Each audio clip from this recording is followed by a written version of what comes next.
Throughout all of part A of this season, we've had a huge amount of build-up readying us for this season finale. However, somewhat to our disappointment, it seems there's still a lot more to be said, so much of the payoff that we would like to have had right now in this episode we'll have to wait for in part B. And sadly again, all we have of that season is this one promo, so let's check it out.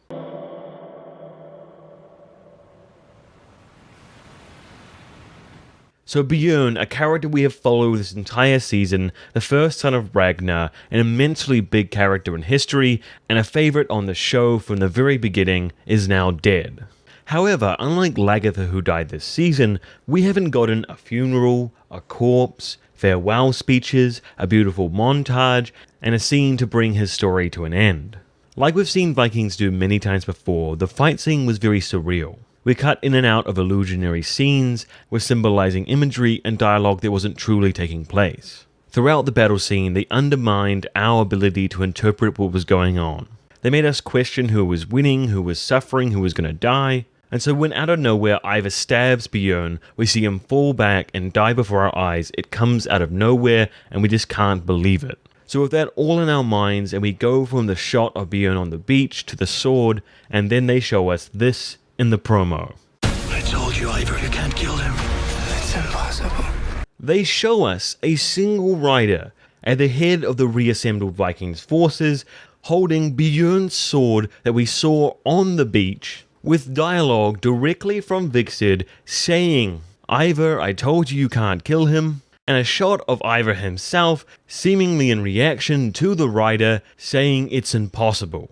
So does this mean that Bjorn is saved, he is not dead, he has lived this battle, that what we saw was not real? And to tell you the truth, I don't know, but I have a feeling that sadly that's not the case at all. In truth, it doesn't seem like Bjorn really has a place in the story. Historically, he should be the king of Sweden, but Sweden isn't a concept we've introduced in this story. We've seen him make bad decision after bad decision as king, and a lover as well, let's be honest. And from those decisions, everything was slowly stripped away from him, from his kingdom to his mother. He became a character who was full of hate in every scene we saw him. He was always angry and mad and yelling and irritable, and then finally it all came to an end. So if it is the case that Bjorn did die in that last episode, then what does these shots mean? Now Bjorn was stabbed and killed on the beach. He had his sword grasped in his hand and laid out towards us, the camera. And then we saw the life in Bjorn go out.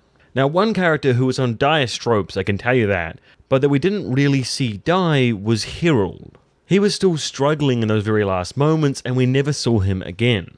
With the crown taken by Eric, the Roos won't know he's anyone important. They made us see him wriggling on the ground or maybe think he's dead and pass over him. And knowing Harold is the type of character he is, where he wants what Bjorn has very much, and what we heard of him from the past where he said he won't truly be king until Bjorn is killed, so I think we could very much get a scenario where Harold picks up the mantle of Bjorn's sword and truly becomes king in proper. So the shot we get here of the shaky arm raising the sword is not Bjorn, but rather a very hurt and still injured Harold barely struggling to lift the blade.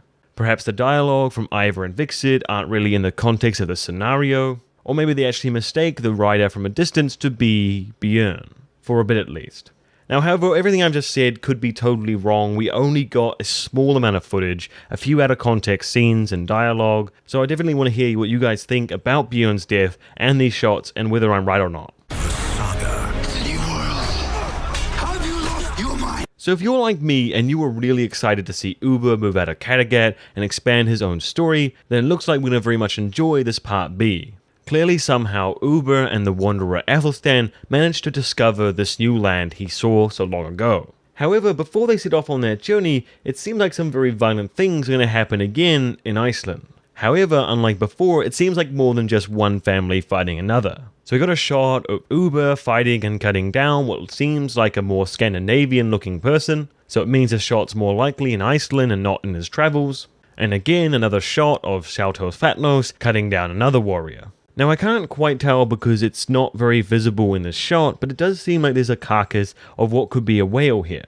If that is the case, it could be a fight over this food source or the spoils of this capture, or just a nice set design for a fight, but just as likely I could be very blind here and it's just a rock, and maybe those violent looks we saw from Flatnose about Ubbe is finally resulting in some kind of fight. And then at the end we see this shot of Ubbe yelling, "Have you lost your mind?" Now the interesting thing about this scene is that Ubbe has his hair cut a very different way. He doesn't have the long hair behind him anymore. So that shot and dialogue is from a very different point in the story than this fight. The golden age of the Vikings is over. Damn, this looks cool. I cannot wait to see Ubbe explore North America. Clashing with this new culture out of nowhere in this new land is going to spark the best parts of Ubbe and his curiosity to be able to learn and interact with these new people. Vikings began as a story about foreign invaders arriving in new land out of nowhere and the huge chain of consequences that happened from that. Some of the most powerful moments and scenes we had in those first seasons of Vikings was those initial meetings between these foreign powers. It reminds me so much of Ragnar running into random groups of the English, having to try and interact with them and learn each other's cultures and understanding whether they're a threat or not. And so clearly we're going to get to explore all of that in Ubbe's storyline, which is going to be so much fun. Ironically, over the top of these images of these new, exciting, very Viking moments, we have that dialogue of Gunhild saying the golden age of the Vikings is over. So clearly there's going to be a sharp contrast between the exciting new adventures of Ubbe and the fall of Norway and the struggles they face with their foreign enemy. Comes to an end. Come with me! Come to King Alfred! We shall never surrender! And now we come to the storyline that I've been missing so much this part A that I hope part B is full of. My boy Alfred and England. I've talked on and on about how part B needs to be jam-packed of this amazing conflict between Ivar and Alfred, true equals in strategy and conflict, but yet polar opposites in values and culture. Just the perfect enemies to face off and create history that really brings the show to an end with a bang. We will see this religious conflict that we've had throughout the entire series brought to light yet again as Alfred defends England as a Christian nation and Ivar tries to realize his interpretation of Ragnar's spirituality. Sadly, that's all we've got for the footage for part B, but I'm already seeing so many storylines I can't wait to watch, plenty of interesting dynamics and fascinating worlds to explore, with tons of character growth still to happen. So if you guys have any thoughts on the storylines that could be happening in part B, as well as your thoughts on the finale, leave them in the comment section below. I would love to read through them and hear what you think. And if you're as big of a Vikings fan as myself, I implore you to join the community and subscribe to the channel. Thanks for watching, and Skål.